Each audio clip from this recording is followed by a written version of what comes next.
I would like to share a excerpt from The Power of Now, and maybe a thought or two that it inspired.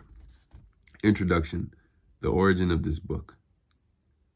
I have little use for the let me not start there. One night, long after my 29th birthday, I woke up in the early hours with a feeling of absolute dread. I had woken up with such a feeling many times before, but this time it was more intense than it had ever been.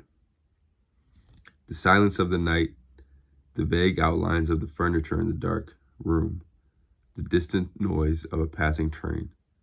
Everything felt so alien, so hostile, and so utterly meaningless that it created in me a deep loathing of the world. The most loathsome thing of all, however, was my own existence. What was the point in continuing to live with this burden of misery? Why carry on this continuous struggle?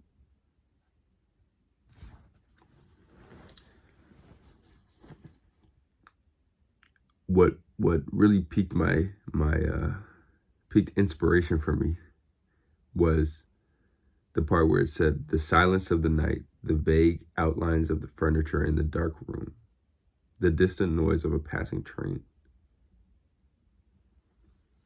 Everything felt so alien, so hostile, and so utterly meaningless that it created in me a deep loathing of the world. I think as humans, as I'm just going to say as Oliver, I look to create meaning in my life. It's something I have an inclination to seek. I want to feel like the things I'm doing have meaning.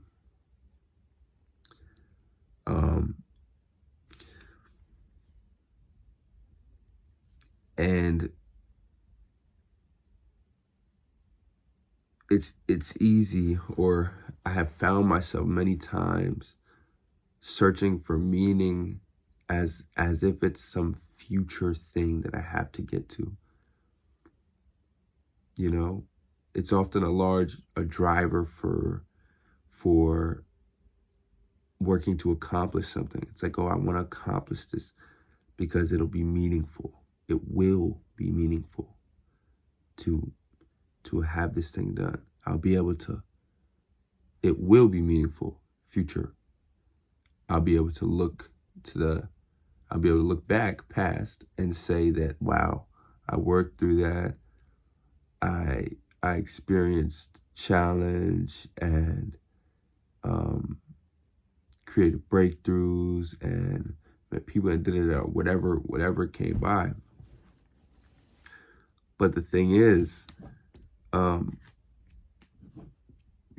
a lot of the times with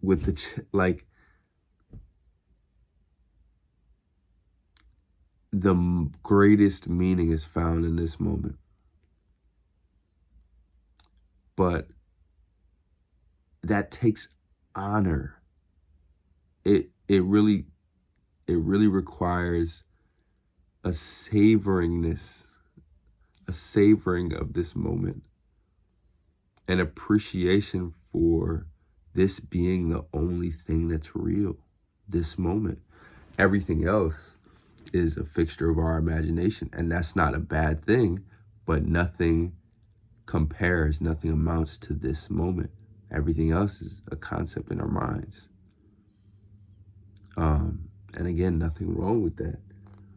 And so to bring it back, this is why it was so interesting to me that the same exact things that felt so alien, so hostile, and so utterly meaningless that it created a deep loathing of the world for Eckhart are the same exact kinds of things that could really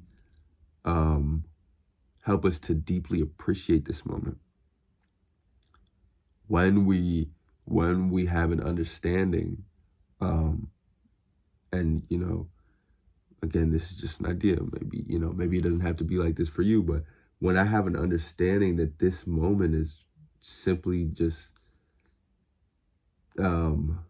the best thing that I can have right now, that's when I start to open my awareness. That's when I settle into acceptance, and I might notice the kids screaming outside my window, or the hum of some, something electric, or the, air or heater or whatever. That's when I might notice the lines on the wall. That's when I might perceive the space around me, and it just sort of becomes like, wow, cool. And it's not always some like very dopaminergic, pleasurable, deeply, pleasurable experience. But sometimes it's just like a simple, sometimes it's subtle. And again, hey, if that's what it is right now, that's what it is. But again, it's sort of just like honoring, like, wow, this is what I got right now. So I found that interesting, because it's like, sort of my interpretation here is like, when we're stuck expecting something to come for us, like something to come, something to save us, then the things of this present moment can seem like a hassle, an obstacle, a burden, as he says, like the vague outlines of the furniture, the distant noise of a passing train. But if we wake up, and if he was to wake up in the middle of the night, for me, it's like, if you wake up in the middle of the night and you're like, wow, what a moment. And then you notice the vague outlines and you're like, wow, profound.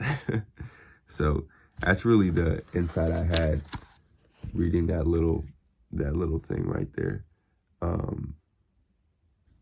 This is on the first page of the introduction of the book. And I'll leave it at that.